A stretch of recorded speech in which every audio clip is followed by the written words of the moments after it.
မင်္ဂလာပါရှင် Reading for You ပိုင်လက်ကနေကြိုဆိုပါရစေ။ကျမတို့လူသားတွေရဲ့ဘဝမှာကြီးမားဆုံးသောယဉ်သူဟာအပြင်လောကမှာရှိတာမဟုတ်ပဲကျမတို့ရဲ့စိတ်ထဲကတန်တရားတွေပဲဖြစ်ပါတယ်။ငါလုံနိုင်ပါမလား။ငါမှအစွမ်းအစရှိရဲ့လားဆိုတဲ့မိကွန်းတွေဟာကျမတို့ရဲ့ကိုယ်ပိုင်ဉာဏ်ကိုပိတ်ပင်ထားတဲ့အတားအဆီးတွေပါပဲ။ဒီနေ့မှာတော့ဆရာကြီးပြင်မိုးနဲ့ရဲ့ကိုယ်ပိုင်ဉာဏ်စာအုပ်ကိုကျမဖတ်ပြပေးခြင်းပါတယ်။ဆရာကြီးပီမိုနင်းကယခုကဲ့သို့စတင်လမ်းညွှန်ထားပါတယ်။လောကတွင်အောင်မြင်သောသူနှင့်မအောင်မြင်သောသူတို့၏ခြားနားချက်မှာအသိပညာအတတ်ပညာကွာခြားခြင်းတည်းမိမိကိုမိမိယုံကြည်မှုကွာခြားခြင်းသာဖြစ်သည်။မိမိကိုမိမိမယုံကြည်သောသူသည်မြင့်မြတ်ပင်ပညာတတ်သည်ဖြစ်စေအခွင့်အလမ်းကောင်းများနှင့်ကြုံသည်ဖြစ်စေထိုခွင့်ရေးကိုစုပ်ကိုင်ရန်ဝန်လေးနေတတ်သည်။လူများစုသည်သူတစ်ပါး၏အားပေးမှုကိုစောင့်ဆိုင်နေတတ်ကြသည်တစုံတစ်ယောက်ကမင်းလုံးနိုင်တယ်ဟုပြောမှသာအားတက်ကြသည်သို့သောဆရာကြီးကဆိုသည်မှာပြင်ပမှလာသောအားပေးမှုသည်ခိတခဏသာခံတော်လဲမိမိအတွင်းစိတ်မှလာသောယုံကြည်မှုသည်သာဘဝတသက်တာအတွက်ခိုင်မြဲသောအားရင်ဖြစ်သည်ဟုဆိုပါသည်သင်ကိုယ်ပိုင်ဉာဏ်ကိုအသုံးချလို့လေဥစ္စာပထမမိမိကိုမိမိတန်ဖိုးထားပါသင်သည်လောကတွင်အစားထိုးမရသောတူးတဲ့သောပုဂ္ဂိုလ်ဖြစ်သည်သင်တွင်ရှိသောအုံနှောက်သည်အခြားသောပါရမီရှင်များ၏အုံနှောက်ကဲ့သို့ပင်ဟိုတန်သောဆဲများဖြင့်ဖွဲ့စည်းထားသည်ကွာခြားချက်မှာထိုသူတို့ကသူတို့၏အုံနှောက်ကိုယုံကြည်စွာအသုံးချကြပြီးသင်ကမူသင်အုံနှောက်ကိုသူတစ်ပါး၏အကြံဉာဏ်များအောက်တွင်အနှိမ့်ဆက်ခံထားခြင်းပင်ဖြစ်သည်ဘာကသင်ကိုညံ့သည်ဟုဆိုလျင်သင်ကထိုစကားကိုယုံကြည်လိုက်ပါကသင်သည်တကယ်ပင်ညံ့သွားပေလိမ့်မည်သို့သောသင်ကိုယ်ပိုင်ဉာဏ်ကငါသည်ကြိုးစားလျင်တတ်နိုင်သည်ဟုဆုံးဖြတ်လိုက်ပါကလောကတွင်သင်ကိုတားဆီးနိုင်မည်သူမရှိတော့ပေမိမိကိုမိမိယုံကြည်ခြင်းသည်ရိုင်းဆိုင်ခြင်းမဟုတ်မာနတတ်ခြင်းမဟုတ်မိမိ၏တဘာဝအစွမ်းစားကိုမိမိကအတိအမှတ်ပြုခြင်းသာဖြစ်သည်နားထောင်သူတို့ရှင်ဆရာကြီးရဲ့ဒီစကားတွေကိုနားထောင်ရင်ကျမတို့လက်ရှိဘဝကိုပြန်ကြည့်ရအောင်ကျမတို့တွေဟာဖုန်းထဲကကဘာကြီးကိုကြည့်ပြီးသူများတွေအောင်မြင်နေတာကိုအားကြတယ်။ပြီးတော့ငါကတော့မဖြစ်နိုင်ပါဘူးဆိုပြီးကိုပြန်နှိပ်ကွက်တတ်ကြပါတယ်။ဒါပေမဲ့အခုပဲရှေ့ရဲ့မျက်လုံးကိုခဏမှိတ်ပြီးစဉ်းစားကြည့်ပါ။ရှစ်မှာလဲသူများထက်ပိုတော်တဲ့အချက်တစ်ချက်တော့အနည်းဆုံးရှိပါတယ်။အဲ့ဒီအချက်လေးကိုယုံကြည်ပေးလိုက်တာနဲ့ရှင်ရဲ့ကိုယ်ပိုင်ဉာဏ်ကစတင်အလုပ်လုပ်ပါလိမ့်မယ်။မိမိကိုယုံကြည်ခြင်းဆိုတာတနေ့တည်းနဲ့ဖြစ်လာတာမဟုတ်ပေမဲ့နေ့တိုင်းငါလုံနိုင်တယ်လို့ကိုသတိပေးရင်းနဲ့တိဆောက်ယူရတာမျိုးပါရှင်။အဲ့ဒီယုံကြည်မှုကိုလက်တွေ့အခါတည်းဖော်ဖို့အတွက်ကိုအားကိုခြင်းဆိုတဲ့စိတ်ဓာတ်ကဒုတိယမြောက်အခြေခံအုတ်မြစ်ပဲဖြစ်ပါတယ်။ဒါဆိုရင်ဆရာကြီးပီမိုနေရဲ့ကိုယ်ပိုင်ဉာဏ်စာအုပ်ထဲကအလွန်ထိရောက်တဲ့ကိုအားကိုခြင်းဆိုတဲ့အခန်းလေးကိုကျမတို့အတူနားထောင်ရအောင်နော်။ဆရာကြီးပီမိုနင်းကကိုအားကိုခြင်းနဲ့ပတ်သက်၍ယခုကဲ့သို့ရေးသားခဲ့ပါတယ်။ကိုအားကိုခြင်းသည်အောင်မြင်ခြင်း၏ပထမဆုံးသောလျှို့ဝှက်ချက်ဖြစ်သည်။လောကတွင်သူတစ်ပါးထံ၌လက်ပြတ်၍အကူအညီတောင်းခံနေသောသူသည်မိသည့်အခါမှအကြီးအကျယ်မအောင်မြင်နိုင်ပေ။သူတစ်ပါးအားကိုဖြင့်ရရှိသောအောင်မြင်မှုသည်သူတစ်ပါးကအားမပေးတော့သည့်အချိန်တွင်ပြိုလဲသွားပါလိမ့်မည်။လူများစုသည်မိမိတို့၌ရှိသောအစွမ်းစာကိုအားကိုးရမည့်အစားခံတရားကိုတော်၎င်းသူတစ်ပါးကိုတော်၎င်းအားကိုးနေတတ်ကြသည်ငါမှာအရင်းနှီးမရှိလို့ငါမှာလူကြီးမိဘအားကိုးမရှိလို့ဟူသောအကြောင်းပြချက်များသည်ကိုအားကိုလူစိတ်မရှိသူတို့၏စင်ကြယ်များသာဖြစ်သည်ဆရာကြီးကဆိုသည်မှာတင့်တွင်အရင်းနှီးမရှိလျင်တင့်တွင်ရှိသောဉာဏ်ကိုအရင်အနည်းလုပ်ပါတင့်တွင်အားကိုးမရှိလျင်တင့်တွင်ရှိသောဝိရိယကိုအားကိုးပြုပါဟုဆိုပါသည်မိမိကိုမိမိအားကိုးသောသူသည်အခက်ခဲနှင့်ကြုံသောအခါကြောက်ရွံ့ခြင်းမရှိပေအကြောင်းမှာသူသည်ထိုအခက်အခဲကိုကျော်လွှားရန်အတွက်ပြင်ပမှအကူအညီကိုမမျှော်လင့်ပဲမိမိ၏အတွင်းစိတ်၌ရှိသောကိုယ်ပိုင်ဉာဏ်ကိုသာမေးမြန်းသောကြောင့်ဖြစ်သည်သင်၏အတွင်း၌ရှိသောအသိဉာဏ်သည်သင်အတွက်ကောင်းဆုံးသောလမ်းညွှန်ဖြစ်ပါသည်သူတစ်ပါးစီမှရသောအကြံဉာဏ်သည်သူတစ်ပါး၏အမြင်သာဖြစ်တော်လဲသင်အတွင်မှရသောအသည့်သည်သာသင်ဘဝအတွက်မှန်ကန်ဆုံးသောအဖြေဖြစ်ပါလိမ့်မည်နားထောင်သူတို့ရှင် ကိုအားကိုကိုရဲဆိုတာသူများတွေကိုရံမှုရမယ်ဘယ်သူစကားမှနားမထောင်ရဘူးလို့ဆိုလိုတာမဟုတ်ပါဘူးရှင်အဓိကကတော့ကိုဘဝရဲ့စီမံခန့်ခွဲသူကကိုယ်တိုင်ပဲဖြစ်ရမယ်လို့ဆိုလိုတာပါကျမတို့တွေတခုခုလုပ်ချင်တငယ်ချင်းကိုမေးတယ်မိဘကိုမေးတယ်အားလုံးကထောက်ခံမှလုပ်ရဲကြတာများပါတယ်ဒါပေမဲ့တကယ်တမ်းရှင့်ရဲ့အိမ်မက်ကိုရှင်မဲအတိဆုံးပါရှင်သူများတွေကရှင်ကိုလာပြီးအောင်မြင်အောင်လုပ်ပေးမှာမဟုတ်ပါဘူးရှင်ရဲ့ပထမဆုံးခြေလှမ်းကိုရှင်ကိုယ်တိုင်စလမ်းမှသာလမ်းကြောင်းကပွင့်လာမှာဖြစ်ပါတယ်ရှင်အခုဖတ်ပြခဲ့တဲ့ကိုအားကိုကိုချင်းဆိုတဲ့အပိုင်းကနေရှင်အတွက်လက်တွေ့လှုပ်ဆောင်မှုခွန်အားတွေရလိုက်မယ်လို့မျှော်လင့်ပါတယ်ကိုယုံကြည်မှုရှိပြီးကိုအားကိုတက်ပြီးဆိုရင်နောက်ထပ်လိုအပ်တာကတော့ပြတ်သားတဲ့ဆုံးဖြတ်ချက်ပဲဖြစ်ပါတယ်လူအတော်များများဟာခွင့်ရေးတွေနဲ့ကြုံတဲ့အခါဒါမှမဟုတ်လမ်းဆောင်လမ်းကွာတွေရောက်တဲ့အခါဝေခွဲမရပဲအချိန်ဖြုံးနေတတ်ကြပါတယ်။ဆရာကြီးပီမိုးနေကဆုံးဖြတ်ချက်ချနိုင်ခြင်းနဲ့ပတ်သက်၍ဤသို့ဆိုထားပါတယ်။ကိုပိုင်ဉာဏ်ရှိသောလူတစ်ယောက်သည်လေးတိုက်တိုင်းရိန်သောမျက်ပင်ကဲ့သို့မဖြစ်စေရ။သူတစ်ပါး၏စကားကြောင့်မိမိ၏မူလရည်မှန်းချက်ကိုလွယ်နှင့်မစွန့်လွတ်ရ။လောကတွင်အောင်မြင်သောခေါင်းဆောင်တိုင်း၌ရှိသောရည်ချင်းမှာပြတ်သားခြင်းပင်ဖြစ်သည်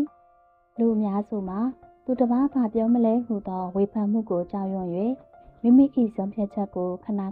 ပြောင်းလဲတတ်ကြသည်တစ်စုံတစ်ခုကိုလုပ်မည်ဟုဆုံးဖြတ်ပြီးမှသူတစ်ပါးကမကောင်းပါဘူးဟုပြောလျင်ချက်ချင်းပင်လက်လျှော့လိုက်ကြသည်၎င်းသည်ကိုယ်ပိုင်ဉာဏ်မရှိခြင်းပင်ဖြစ်သည်မိမိစဉ်းစားဆင်ခြင်၍မှန်ကန်သည်ဟုယူဆပါကမိသူကမိတို့ပင်ဆိုစေကားမူခိုင်မာမာရပ်တည်ရမည်ဆုံးဖြတ်ချက်မချနိုင်ခြင်း indecision သည်အောင်မြင်မှုကိုဖျက်ဆီးသောရန်သူဖြစ်သည်အမှားတစ်ခုကိုပြတ်သားလုပ်မိခြင်းသည်ဘာမှမလုပ်ဘဲဝေခွဲမရဖြစ်နေခြင်းထက်သာလွန်ပေသည်အကြောင်းမှာအမှားမှသင်ခန်းစာရနိုင်တော့လေဝေခွဲမရဖြစ်နေခြင်းမှဘာမှရနိုင်မည်မဟုတ်သောကြောင့်ဖြစ်သည်နားဆင်သူတို့ရှင်ပြတ်သားတယ်ဆိုတာခေါင်းမာတာကိုပြောတာမဟုတ်ပါဘူးရှင်ကိုမှန်တယ်လို့ယူဆတဲ့အရာပေါ်မှာတာဝန်ယူရဲတာကိုပြောတာပါကျမတို့တွေတခါတလေဒါလုပ်ရင်ကောင်းမလားဟိုဟာလုပ်ရင်ကောင်းမလားနဲ့တင်အချိန်တွေကုန်သွားတတ်ကြတယ်နော်တကယ်တော့ပြည့်စုံတဲ့အချိန်ဆိုတာမရှိပါဘူးအခုလက်ရှိနေတဲ့အခြေအနေမှာပဲအကောင်းဆုံးဆုံးဖြတ်ချက်ကိုချလိုက်ပါရှင့်ရဲ့ကိုယ်ပိုင်ဉာဏ်ကပေးတဲ့အချက်ပြမှုကိုယုံကြည်လိုက်ပါရှင်ဆုံးဖြတ်ချက်ချပြီးသွားတဲ့နေ့ဟာရှင်ဘဝရဲ့စာမျက်နှာသစ်စတင်တဲ့နေ့ပဲဖြစ်ပါလိမ့်မယ်ကျမတို့ဟာကိုယုံကြည်တယ်ကိုအားကိုးတယ်ပြတ်သားတဲ့ဆုံးဖြတ်ချက်တွေလည်းချလိုက်ပါပြီဒါပေမဲ့လက်တွေ့အကောင့်ထဲပေါ်တဲ့အခါမှာတော့အစစ်မပြေမှုတွေဝေဖန်တိုက်ခိုက်မှုတွေနဲ့လောကနဲ့တရားတွေကိုဆောင်လွဲလို့မရပဲကြုံတွေ့ရတတ်ပါတယ်အဲ့ဒီလိုအချိန်မှာကျမတို့ရဲ့ကိုယ်ပိုင်ဉာဏ်ကိုဘယ်လိုဆက်လက်ဆွဲကင်ထားမလဲစိတ်တက်မကြအောင်ဘယ်လိုတည်ဆောက်မလဲဆရာကြီးပီမိုးနေကစိတ်တက်ခိုင်မာမှုနဲ့ပတ်သက်၍ဤသို့ဆိုထားပါသည်လောကတွင်အောင်မြင်သောသူဟုဆိုအပ်သူတို့သည်ဆုံးမသောလမ်းပေါ်တွင်ရှောင်လန်းခဲ့ကြသူများမဟုတ်အခက်ခဲဟုသောစုခတ်များကိုကိုယ်ပိုင်ဉာဏ်ဖြင့်ခုတ်ထွင်ရှင်းလင်းခဲ့ကြသူများသာဖြစ်သည်လူအများစုသည်ကံကောင်းနေချိန်တွင်သာကိုယုံကြည်တတ်ကြသည်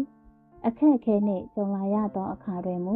ငါတန်စာတာညနေပြီဟုဆိုကလက်လျှော့တတ်ကြသည်၎င်းသည်စိတ်သက်ပြောညံ့ခြင်းပင်ဖြစ်သည်ကိုယ်ပိုင်ဉာဏ်ရှိသူသည်အကြောင်းရှိရင်အကျိုးရှိသည်ဟုသောသဘာဝတရားကိုနားလည်သည်အခက်အခဲဆိုသည်မှာတင့်ကိုလေ့ကျင့်ပေးရန်ရောက်လာသောဆရာတဦးသားဖြစ်သည်ဝေဖန်တိုက်ခိုက်မှုများကိုလည်းမကြောက်ပါနဲ့သူတစ်ပါး၏ကဲ့ရဲ့ခြင်းချေမှုန်းခြင်းသည်သင်၏ကိုယ်ပိုင်ဉာဏ်ကိုမဖျက်ဆီးနိုင်စေရလောကတွင်ညီသူမျှကဲ့ရဲ့ခြင်းမှမလွတ်ကင်းနိုင်ပေသင်သည်မှန်ကန်သောလမ်းပေါ်တွင်ရှောက်လန်းနေသည်ဟုကိုယ်ပိုင်ဉာဏ်ဖြင့်ဆင်ခြင်မိပါကညီသည့်အဟန့်အတားကိုမျှဘီယူမဆိုင်ပါနှင့်စိတ်သက်ခိုင်မာခြင်းသည်အောင်မြင်မှု၏အခန့်တရားဖြစ်သည်အခန့်တရားကောင်းသူသည်သာလျှင်လောက၏ထိပ်ဆုံးသို့တက်လှမ်းနိုင်ပေလိမ့်မည်နာဆင်သူတို့ရှင်ဆရာကြီးပြောတဲ့စိတ်သက်ခိုင်မာမှုဆိုတာဘာနဲ့တူလဲဆိုရင်မုန်တိုင်းတွေကတစ်ပင်ကြီးနဲ့တူပါတယ်ရှင် ဈေးတိုက်တိုင်းရိမ့်နေတဲ့မြက်ပင်လေးတွေကတော့မော်ပန့်ယုံပဲရှိမှာပါရှင်လည်းအခုလက်ရှိမှာအစင်မပြေတာတွေကြုံနေရင်အဲ့ဒါဟာရှင့်ကိုပို့တော်လာအောင်လောကကြီးကစက်သက်နေတာလို့ပဲသဘောထားလိုက်ပါရှင်ဝေဖန်တဲ့သူတွေကတော့အမြဲရှိနေမှာပါဒါပေမဲ့အဲ့ဒီဝေဖန်တန်တွေထက်ရှင့်ရဲ့အတွင်းစိတ်ကလာတဲ့ယုံကြည်တန်ကိုပိုပြီးကြည်ကြဲနားထောင်ပေးပါရှင်ရှင့်ရဲ့စိတ်သက်သာခိုင်မာနေမယ်ဆိုရင်ဘလို့လောကဒဏ်ကမှရှင့်ကိုမလဲပြိုစေနိုင်ပါဘူးရှင်ကိုယုံကြည်မှုပြတ်သားတဲ့ဆုံးဖြတ်ချက်နဲ့ခိုင်မာတဲ့စိတ်ဓာတ်ဒီသုံးခုကိုပေါင်းစပ်လိုက်ရင်ရှင့်ရဲ့ကိုယ်ပိုင်ဉာဏ်ဟာစိတ်တလုံးလို့တပလာမှအမှန်ပါပဲရှင်မိမိကိုယုံကြည်ခြင်းကိုအားကိုခြင်းပြတ်သားတဲ့ဆုံးဖြတ်ချက်နဲ့ခိုင်မာတဲ့စိတ်ဓာတ်ဒါတွေအားလုံးကိုကျမတို့လေ့လာခဲ့ပြီးပါပြီဒါပေမဲ့သိယုံနဲ့တင်မလုံလောက်ပါဘူးတကယ်အောင်မြင်မှုဆိုတာသိထားတဲ့အသည့်တွေကိုလက်တွေ့ဘယ်လိုအသုံးချနိုင်တယ်လဲဆိုတဲ့အပေါ်မှာပဲမူတည်ပါတယ်။ကြာကြီးပင်မိုးလင်းကကိုယ်ပိုင်ဉာဏ်ကိုလက်တွေ့အသုံးချခြင်းနဲ့ပတ်သက်၍ဤသို့အနှစ်ချုပ်ထားပါတယ်။ကိုယ်ပိုင်ဉာဏ်ရှိသူသည်စာအုပ်ကြီးအတိုင်းလိုက်လုပ်နေသူမဟုတ်မိမိ၏အတွေ့အကြုံနှင့်အသိဉာဏ်ကိုပေါင်းစပ်၍လိုအပ်သလိုပြုပြင်ပြောင်းလဲနိုင်သူဖြစ်သည်။လောကတွင်အသိပညာများစွာရှိတော်လဲထိုအသိပညာကိုလက်တွေ့အသုံးမချလျင်ဝန်တင်ထားသောနည်းနှင့်တူပေလိမ့်မည်လက်တွေ့လှုပ်ဆောင်ရာတွင်ပထမဆုံးလိုအပ်သည်မှာတတိဖြစ်သည်မိမိ၏စိတ်သည်သူတစ်ပါး၏စကားနောက်သို့ပါသွားသလားသို့မဟုတ်မိမိ၏ကိုယ်ပိုင်ဉာဏ်နောက်သို့လိုက်နေသလားဆိုသည်ကိုအမြဲမပြတ်တတိပြုရမည်အောင်မြင်လိုသူသည်အခွင့်အရေးကိုစောင့်မနေရအခွင့်အရေးကိုကိုယ်တိုင်ဖန်တီးရမည်မိမိ၏ပတ်ဝန်းကျင်ရှိအခြေအနေအရရက်ကိုကိုယ်ပိုင်ဉာဏ်ဖြင့်သုံးသပ်ပြီးအကောင်းဆုံးသောလမ်းကိုရဲဝံ့ရွေးချယ်ရမည်အရှုံးနှင့်ကြုံရတော့လဲမထိတ်လန့်ပါနဲ့အရှုံးဆိုသည်မှာကိုယ်ပိုင်ဉာဏ်ကိုပုံမထက်မြက်အောင်တွေးပေးသောကြောက်ပြင်သာဖြစ်သည်ဆရာကြီးကဆိုသည်မှာသင်သည်လောက၏လှည့်စားမှုများကိုကိုယ်ပိုင်ဉာဏ်ဖြင့်ခွဲခြားသိမြင်လျင်သင်ကိုမြည်သူများမလှည့်စားနိုင်တော့ပေသင်ဘဝ၏သခင်သည်သင်သာဖြစ်သည်ဟုဆိုပါသည်နောက်ဆုံးတွင်ကိုယ်ပိုင်ဉာဏ်ရှိသူသည်မိမိကိုမိမိအောင်နိုင်သူဖြစ်လာပြီးထိုသူအတွက်လောကကြီးတွင်မဖြစ်နိုင်သောအရာဟု၍မရှိတော့ပေရှင်ဘလောက်ပဲခက်ခဲတဲ့အခြေအနေမှာရှိနေပါစေရှင်ရဲ့အတွင်းစိတ်မှာရှိတဲ့ကိုယ်ပိုင်ဉာဏ်အလင်းကိုသာမသေးပါစေနဲ့ရှင်တနေ့ကိုအနည်းဆုံး9မိနစ်လောက်ကိုပြန်စကားပြောပါကိုယ့်ရဲ့ဆုံးဖြတ်ချက်တွေကိုပြန်သုံးသပ်ပါသူများတွေစီကအဖြေလိုက်မရှာပဲကိုယ့်ရဲ့အတွင်းကလာတဲ့အသံကိုနားထောင်ကြည့်ပါရှင်အဲ့ဒါဟာရှင့်ကိုအစစ်မှန်ဆုံးအောင်မြင်မှုစီခေါ်သွားပါလိမ့်မယ်နားဆင်သူတို့ရှင်အခုဆိုရင်ကျမတို့ဆရာကြီးပြည်မိုးနေရဲ့ကိုယ်ပိုင်ဉာဏ်စာအုပ်ထဲကဆရာကြီးရဲ့လက်ညွှန်ချက်တွေကိုအတူတူနားဆင်ခဲ့ပြီးပါပြီဒီစာအုပ်ကနေကျမရလိုက်တဲ့အကြီးမားဆုံးသင်ခန်းစာကတော့ကိုဘဝရဲ့မိအိမ်ဟာကိုယ့်လက်ထဲမှာရှိရဲဆိုတာပါပဲနောက်ထပ်လည်းဘဝအတွက်ခွန်အားဖြစ်စေမဲ့သိဉာဏ်ပွင့်လန်းစေမဲ့စာအုပ်ကောင်းတွေကိုဆက်လက်ဖတ်ပြပေးသွားမှာမို့ subscribe လုပ်ထားဖို့မမေ့နဲ့အောင်နော်နောက်ဖက်သူတို့ရဲ့ဘဝမှာဒီစာအုပ်ကနေဘယ်လိုအပြောင်းလဲတွေရခဲ့တယ်လဲဆိုတာကိုလည်းနောက်တစ်ချိန်မှာပြန်ပြောပြပေးဖို့မျှော်လင့်နေပါတယ်ရှင်အားလုံးပဲကိုယ်ပိုင်ဉာဏ်အလင်းနဲ့ထာဝရတောက်ပနိုင်ကြပါစေရှင်ကျေးဇူးတင်ပါတယ်ရှင်